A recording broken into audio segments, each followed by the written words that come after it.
Hello and welcome to the Commander's Quarters, your Magic the Gathering source that helps you command your budget.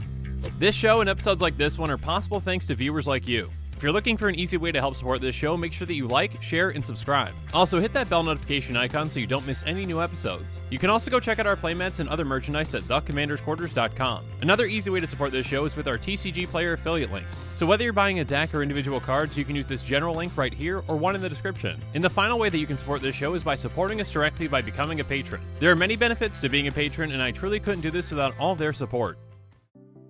Hey everyone, Mitch coming in from the Commander's Quarters studio. Welcome to the show. So, spoiler season continues, and yesterday was filled with a lot of new and exciting cards. So if you haven't seen my episode where I talk about the mana rock that can win you the game, make sure you check that one out. Strixhaven Stadium is where the Strixhaven students play Quidditch. I mean Mage Tower. Definitely Mage Tower, not Quidditch. And then yesterday we also got the very first sorcery that you can have any number of them in your deck. And speaking of things that we've never seen before, on this episode, I'm asking the question, is this mono white card draw? As many of you know, mono white struggles when it comes to ramping and drawing cards, which are both important in Commander. So is Secret Rendezvous the very first step in solving one of these issues? Well, let's jump into it to find out.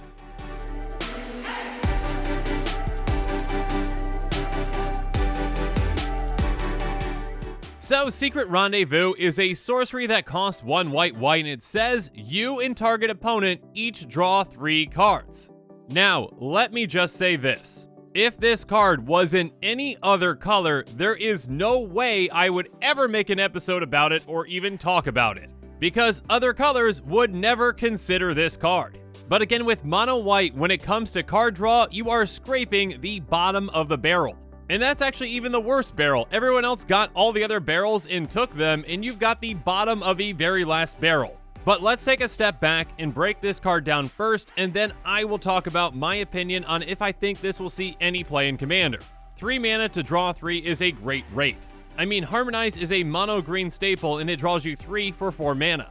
Obviously, though, there is a major difference between Harmonize and this, and that's that you're also giving an opponent 3 cards. So whereas a draw spell like Harmonize is card advantage, this is kind of like card parity in a way. But also kind of not, because that player is getting those 3 cards for free. You're not only paying the 3 mana, but you're also losing a card by playing this. So essentially you're up 2 cards and down 3 mana, whereas that opponent is just up 3 cards. For nothing.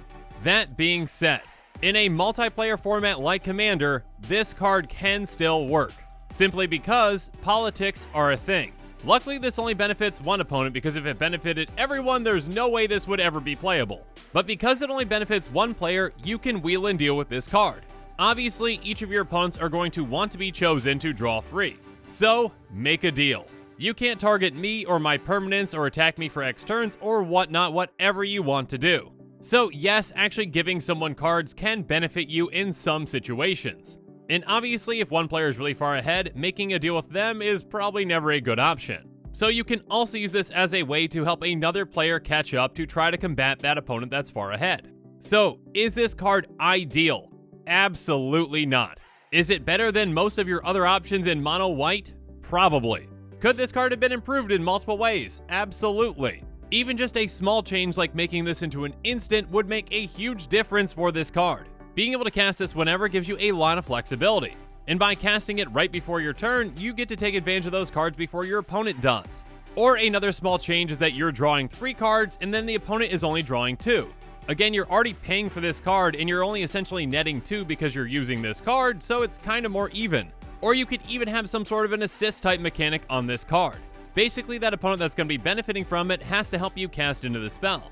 Again, I am definitely not a card designer, but small changes could have made a big difference with this card and made it a lot more palatable. One more thing to consider is that if 2 other players have been knocked out and you're in a one-on-one situation, this card is absolutely terrible. When you're trying to take out that last player, if you want to use this to draw cards, you are actively giving that other player help to take out you.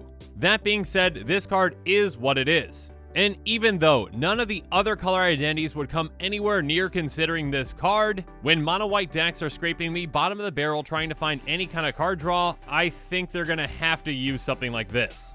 I mean, at this point, what other options do you have?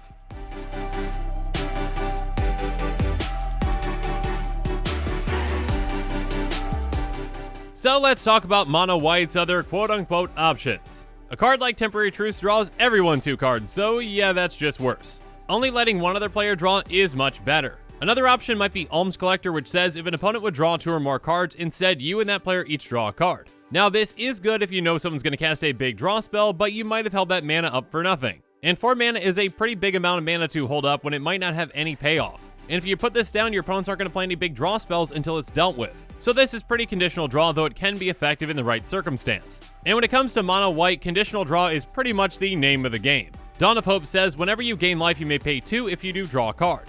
2 mana for 1 card isn't bad, but again that is life gain dependent. And then a new white enchantment with Court of Grace makes you the Monarch when you come into play. So to keep this kind of card advantage you'd have to keep the Monarch or be able to get it back. But again, there aren't a lot of white cards out there that actually provide you any card advantage. So most Mono White decks lean very heavily on artifacts for their card draw. Mind's Eye says whenever an opponent draws a card you may pay 1 if you do draw a card. So again, this is expensive to get out and it is conditional, but at least it's consistent. And speaking of expensive to get out, there's Staff of Nin. It says at the beginning of your upkeep, draw a card, though it does cost 6 mana. And then Cosmos Elixir says at the beginning of your end step, draw a card if your life total is greater than your starting life total, otherwise you gain 2 life. So again, very dependent card draw. If you're not in a deck that's able to consistently keep your life total up, you're not going to be drawing cards. Apparently, when it comes to non-dependent card draw in Mono White like Secret Rendezvous, there has to be a major downside. Regardless, let's move on to some other artifact options that only cost 2 mana like Endless Atlas, Tome of Legends, and Idol of Oblivion. Endless Atlas has pay 2, tap it, draw a card, activate this ability only if you control 3 or more lands with the same name. This is probably up there with the best that you're going to get when it comes to Mono White card draw. Obviously, you're going to be running a lot of planes, so that's an easy requirement to meet.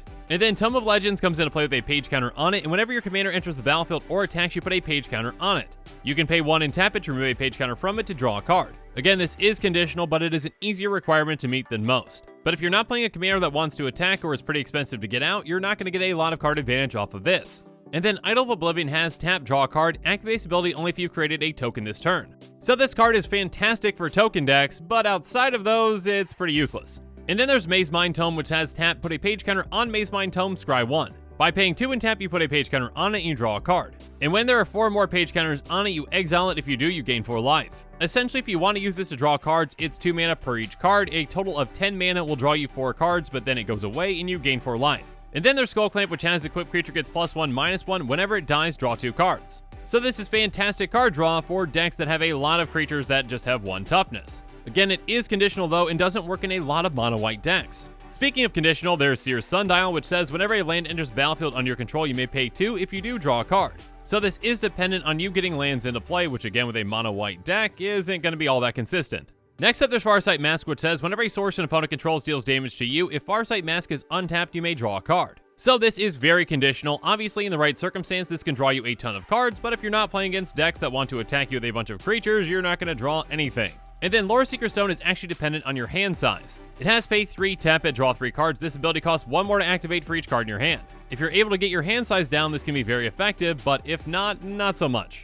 And speaking of hand size, there's Sandstone Oracle, which when it enters the battlefield, you choose an opponent. If that player has more cards in hand than you draw cards equal to the difference. So again, it can be impactful in the right situation, but it's dependent on a lot of factors. And speaking of dependent on factors, there's Pendant of Prosperity. Basically, you give this to an opponent and they pay 2 to activate it to draw a card, and then put a land card from their hand onto the battlefield, then you do the same. So it's kind of like a reverse Secret Rendezvous in a way, though you are paying the initial cost. But after that, essentially your opponent is activating it and paying the cost, and then both of you get the benefit. Still, in order for this to work, you need an opponent that's willing to play along and actually do this. And finally, Mono White decks also want to consider lands that can help draw as well, like Arch of Araska, Bonder's Enclave, and War Room.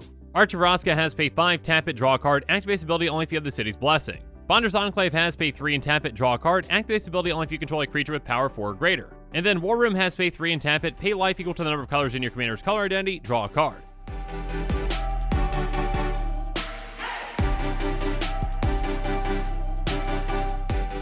But now let's wrap things up, and it's time for me to give you my final thoughts on Secret Rendezvous. Is this card good? No. Is this the type of card that Mono White needed to start fixing their card draw issues? No.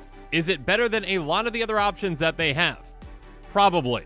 Again, in Mono White, you are scraping the bottom of the barrel trying to find anything that will draw you cards. So in all honesty, I think a lot of Mono White decks are going to have to make do with this for now. Again, in mono white, you rarely have access to non-dependent card draw. Regardless of the downside with this card, you know that if you draw it, you can use it to draw 3 cards. You can't say that about the majority of your other options. Again, other ones require life gain or a certain condition to meet, etc, etc. And again, I do want to mention that it can be useful to have another player draw 3 cards. You can make a very beneficial deal for yourself, or you can help another player to catch up to take down another opponent. But there are going to be plenty of circumstances where giving another player 3 cards is not going to be a good thing, especially towards the end of the game in a one-on-one situation. Regardless, this is all just my opinion, so please keep that in mind. Only time will tell with how much play this card actually sees. And with that, the show has come to a close, so it's my turn to hear from you, so make sure you comment below and let me know what your thoughts on this episode are, and as always, thanks again and have a good one.